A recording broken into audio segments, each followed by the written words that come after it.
महाराष्ट्राचे उपमुख्यमंत्री अजित पवार यांच्या अकाली अपघाती मृत्यूनं संपूर्ण राज्यभर दुःखाचा डोंगर कोसळलाय.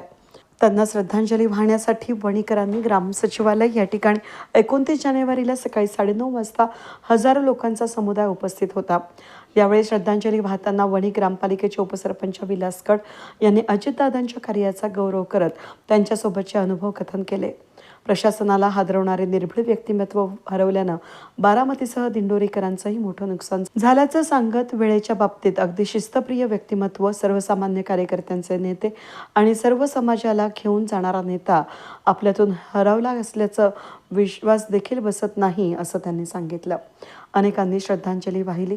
आपल्या श्रद्धांजलीपर मनोगतामध्ये अजितदादांच्या आठवणींना सगळ्यांनी उजाळा दिला. बारामतीनंतर दिंडोरी तालुक्यात दुःखाचा डोंगर कोसळला असून दादा म्हणजे एक शिस्तप्रिय व्यक्तिमत्व, कर्तव्यनिष्ठ, तत्पर, निस्वार्थी, निडर, प्रामाणिक नेता असा उल्लेख करण्यात आला.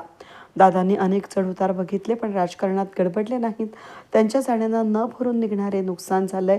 सर्व धर्म समभाव जपणारे अजितदादा यांचा या विचारांनी प्रेरित होऊन पुढील देश घडावा असाही मानस काहींनी व्यक्त केला.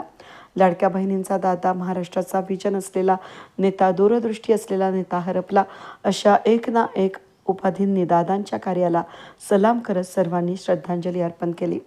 यावेळी कृषी उत्पन्न बाजार समितीचे दिंडोरीचे सभापती प्रशांत कड, सरपंच मधुकर फरसड, उपसरपंच विलास कड, गोकुळ झिरवाळ, महेंद्र बोरा, महेंद्र पारख, मनोज थोरात, नितीन झोटिंग, प्रवीण बोरा, राकेश थोरात, मनोज शर्मा, पंढरीनाथ सोनोने, प्रवीण कड, सुनील निकम, मयूर जैन, बंटी सय्यद, सुनील बर्डे, राहुल गांगुर्डे, बब्बू शेख, गोरख झोटिंग, अशोक बागुल, किरण तिवारी, बाळासाहेब गायकवाड, सतीश जाधव, पोपटराव थोरात, आबासाहेब देशमुख, राजेंद्र गोतरणे, आबा मोर, राजेंद्र देशमुख, स्वप्नील कोकाटे, भूषण गडवजे, ग्रामविकास अधिकारी सर देशमुख, विशाल कड, गणेश देशमुख, भास्कर पाटील, अंगणवाडी सेविका मुन्ना मनियार, प्रकाश थोरात, ललित पारख यांच्यासह पंचक्रोशीतून हजारो लोकांचा जनसमुदाय यावेळेस उपस्थित होता.